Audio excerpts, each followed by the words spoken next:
দেশের দিকে ধেয়ে আসছে শক্তিশালী ঝড় বৃষ্টি। এবার সারা দেশে কমবে ভ্যাপসা গরম। যে সকল জেলায় রয়েছে ভারী বৃষ্টির সম্ভাবনা। বঙ্গোপসাগরে সৃষ্টি হওয়া লঘুচাপটি আঘাত আনতে পারে যে সকল জেলায়।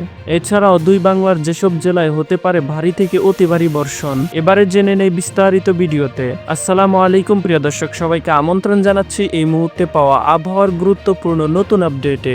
সবার আগে আবহাওয়ার সঠিক খবর পেতে আমাদের চ্যানেলটি সাবস্ক্রাইব করে রাখুন এবং কে কোন জেলা থেকে দেখছেন অবশ্যই কমেন্ট করে জানিয়ে দিন। পশ্চিম মধ্য বঙ্গোপসাগর ও তৎসংলগ্ন উত্তর পশ্চিম বঙ্গোপসাগর এলাকায় অবস্থানরত লঘুচাপটি আরও ঘনীভূত হয়ে সুস্পষ্ট লঘুচাপে পরিণত হয়েছে। এটি আরও কিছুটা শক্তিশালী হয়ে উত্তর পশ্চিম দিকে অগ্রসর হতে পারে। 18 আগস্ট সন্ধ্যা বা রাতের মধ্যে ভারতের দক্ষিণ উড়িষ্যা ও উত্তর অন্ধ্রপ্রদেশ তৎসংলগ্ন এলাকা অতিক্রম করে। এর কারণে বঙ্গোপসাগর বেশ উত্তাল রয়েছে। এই লঘুচাপের প্রভাবে বরিশাল, খুলনা ও চট্টগ্রাম বিভাগের উপকূল জুড়ে দমকা হাওয়া বয়ে যেতে পারে, যা ঘন্টায় 40 থেকে 45 কিলোমিটার। এই দমকা হাওয়া 55 কিলোমিটার পর্যন্ত বৃদ্ধি পেতে পারে। বাংলাদেশ আবহাওয়া অধিদপ্তর দেশের সকল সমুদ্র বন্দরের 3 নম্বর সতর্ক সংকেত বহাল রেখেছে। এই লঘুচাপের পরবর্তী প্রভাবে সাগর অন্তত আগামী 25 তারিখ পর্যন্ত বেশ উত্তাল থাকতে পারে। এই লঘুচাপ চলে গেলে পরবর্তী সময়ে দেশের অভ্যন্তরীণে মৌসুমী অক্ষরেখা প্রবেশ করতে পারে। এর ফলে আগামী 20 থেকে 21 আগস্ট হতে 5 থেকে 6 দিন দেশের অনেক এলাকায় ভারী বৃষ্টির সম্ভাবনা রয়েছে। এর প্রভাব বেশি থাকতে পারে বরিশাল, খুলনা, চট্টগ্রাম ও ঢাকা বিভাগে। এছাড়াও ময়মনসিংহ, রংপুর, রাজশাহী ও সিলেট বিভাগেও এর প্রভাব থাকতে পারে। আপাতত লঘুচাপের প্রভাবে 19 থেকে 20 আগস্ট দেশের বিভিন্ন এলাকায় তীব্র রোদ ও মেঘের পাশাপাশি ঝাঁকে ঝাঁকে স্বল্পস্থায়ী বৃষ্টির সম্ভাবনা থাকছে। এছাড়াও দেশের কোথাও কোথাও ভারী বৃষ্টির সম্ভাবনাও রয়েছে। আজ ও আগামীকাল দেশের মধ্যে রোদের উপস্থিতি সহ ভ্যাপসা গরম অব্যাহত থাকতে পারে। 20 থেকে 21 তারিখ দেশের বিভিন্ন স্থানে বৃষ্টিপাতের প্রবণতা বৃদ্ধি পেতে পারে। এই সময়ে ভ্যাপসা গরম অনেকটাই হ্রাস পেতে পারে। এবারে বন্যার খবর।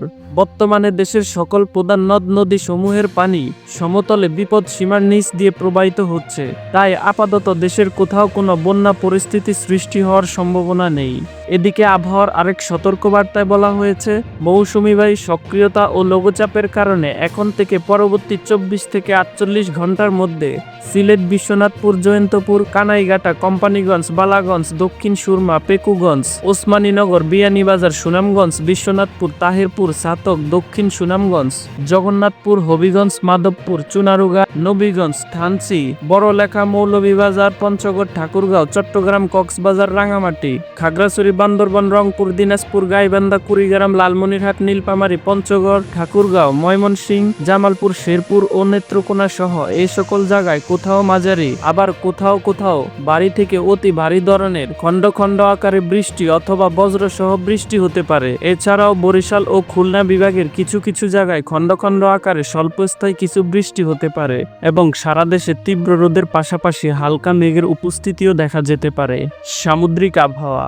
পশ্চিম মধ্য বঙ্গোপসাগর ও উত্তর পশ্চিম বঙ্গোপসাগর এলাকায় অবস্থানরত লঘুচাপটি আরও ঘনীভূত হয়ে সুস্পষ্ট লঘুচাপে পরিণত হয়েছে। এটি আরও কিছুটা শক্তিশালী হয়ে উত্তর পশ্চিম দিকে অগ্রসর হয়ে 18 আগস্ট সন্ধ্যা বা রাতে ভারতের দক্ষিণ উড়িষ্যা ও উত্তর অন্ধ্রপ্রদেশ তৎসংলগ্ন এলাকা অতিক্রম করে।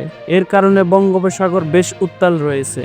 এই লঘুচাপের প্রভাবে বরিশাল, খুলনা ও চট্টগ্রাম বিভাগের উপকূল জুড়ে দমকা হাওয়া বয়ে যেতে পারে, যা ঘন্টায় 40 থেকে 45 কিলোমিটার। এই দমকা হাওয়া 55 কিলোমিটার পর্যন্ত বৃদ্ধি পেতে পারে। বাংলাদেশ আবহাওয়া অধিদপ্তর দেশের সকল সমুদ্র বন্দরের 3 নম্বর সতর্ক সংকেত বহাল রেখেছে। এই লঘুচাপের পরবর্তী প্রভাবে সাগর অন্তত আগামী 25 তারিখ পর্যন্ত বেশ উত্তাল থাকতে পারে। এই অবস্থায় আপনারা কেউ আবহাওয়ার পূর্বাভাস না জেনে নৌযান নিয়ে গভীর সাগরে যাওয়া থেকে বিরত থাকুন। এছাড়াও দেশের অভ্যন্তরীণ নদীবন্দর সমূহের জন্য রয়েছে 1 নম্বর সতর্ক সংকেত। এছাড়াও বাংলাদেশ আবহাওয়াবিদ মোহাম্মদ তরিকুল নেওয়াজ কবির স্বাক্ষরিত এক বিজ্ঞপ্তিতে বলা হয়েছে, 19 ও 20 আগস্ট রংপুর, রাজশাহী, ময়মনসিংহ, ঢাকা, খুলনা, বরিশাল, চট্টগ্রাম ও সিলেট বিভাগের অনেক জায়গায় অস্থায়ীভাবে দমকা হাওয়া সহ হালকা থেকে মাঝারি ধরনের বৃষ্টি অথবা অথবা বজ্রসহ বৃষ্টি হতে পারে। সেই সাথে সারা দেশের কোথাও কোথাও মাঝারি থেকে ভারী ধরনের বর্ষণ হতে পারে।